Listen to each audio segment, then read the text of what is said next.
আসসালামু আলাইকুম রহমতুল্লাহ। আলহামদুলিল্লাহ ওয়াহদা ওয়াসসালাতু ওয়াসসালামু আলা মাল্লা নাবিয়া বাদা। সম্মানিত দর্শক মণ্ডলী, একটি গুরুত্বপূর্ণ জিজ্ঞাসা যে কুরবানির পশু কি কুরবানির মালিক নিজে হাতে কুরবানি করবেন না অন্যের মাধ্যমে কুরবানি করে নেবেন, এটি একটি গুরুত্বপূর্ণ জিজ্ঞাসা। এবং আমাদের সমাজতে এই প্রথা আছে যে মসজিদের ইমাম যিনি, তিনি সারা গ্রামের পশু কুরবানি করেন এবং বিনিময়ে তাকে মাথাটা দিয়ে দেওয়া হয়। অনেক জায়গাতে এই প্রথা রয়েছে। সম্মানিত দর্শক মণ্ডলী, আসলে নিজে হাতে কুরবানি করতে হবে, এটাই সুন্নাত।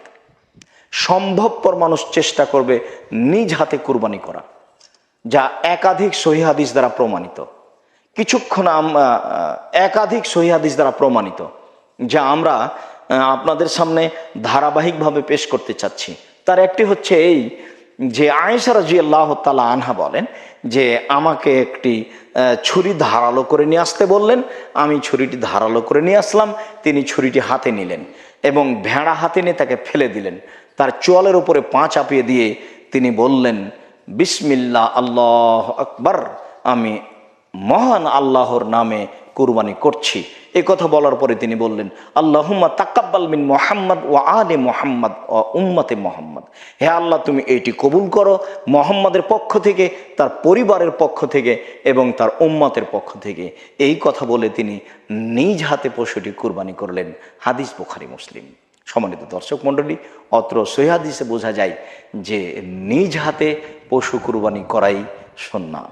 অন্য একটি বর্ণনা রয়েছে, আনাস ইবনে মালিক রাদিয়াল্লাহু তাআলা আনহু বলেন যে লাকাদ রাআইতু রাসূলুল্লাহ সাল্লাল্লাহু আলাইহি সাল্লাম ইয়াযবাহু উযহিয়াতাহু বিয়াদিহি।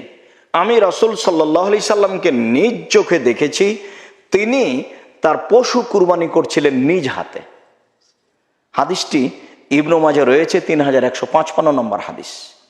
3155 নম্বর হাদিসে প্রমাণিত হয় যে সাহাবী রাসূল সাল্লাল্লাহু আলাইহি সাল্লামকে দেখছেন যে তিনি নিজ হাতে কুরবানি করছেন। অপর একটি সহিহ হাদিসে প্রমাণিত হয় যে আয়েশা রাদিয়াল্লাহু তাআলা আনহা লক্ষ্য করছেন যে রাসূল সাল্লাল্লাহু আলাইহি সাল্লাম নিজ হাতে কুরবানি করছেন। সম্মানিত দর্শক মণ্ডলী, আমরা অত্র দুইটি সহিহ হাদিস পেশ করে আপনাদেরকে বলতে চাচ্ছি যে সম্ভব হলে প্রত্যেকটা মানুষ নিজ হাতে কুরবানি করবে, এটাই সুন্নাত। দোয়া মুখস্থ করে নিয়ে যেভাবে সম্ভব পশুটিকে ফেলে দিয়ে বিসমিল্লাহ আল্লাহু আকবার বলে কুরবানি করবেন নিজ হাতে। সকল দিনী ভাই বোনকে আমরা নিজ হাতে কুরবানি করার জন্য অনুরোধ জানাচ্ছি। কথার ফাঁকে আবার কেউ বলতে পারেন যে মহিলারাও কি নিজ হাতে কুরবানি করতে পারে? মহিলারা তো নিজ হাতে কুরবানি করতে পারে। মহিলারা পশু জবাই করেছেন, তার হাদিস সহিহ। যদিও কুরবানি করাটা তেমন প্রমাণ হয় না, কিন্তু সহিহ হাদিস দ্বারা প্রমাণিত যে একজন মহিলা পশু জবাই করলেন। মহিলারা পশু জবাই করতে পারে। আমি কথা প্রসঙ্গে বললাম মাত্র, তবে আমি এটাই বলতে চাচ্ছি যে যারা কুরবানি করবেন তারা নিজ হাতে পশু জবাই করবেন, এটাই সুন্নাত। আর সুন্নাহর প্রতি আমল করার জন্য আমাদের চেষ্টা করতে হবে প্রাণপণে। আল্লাহ আমাদের তৌফিক দান করুক। আল্লাহুম্মা আমিন। আল্লাহু আ'লাম বিস-সাওয়াব ওয়া সাল্লাল্লাহু আলা নবী ওয়া সাল্লাম।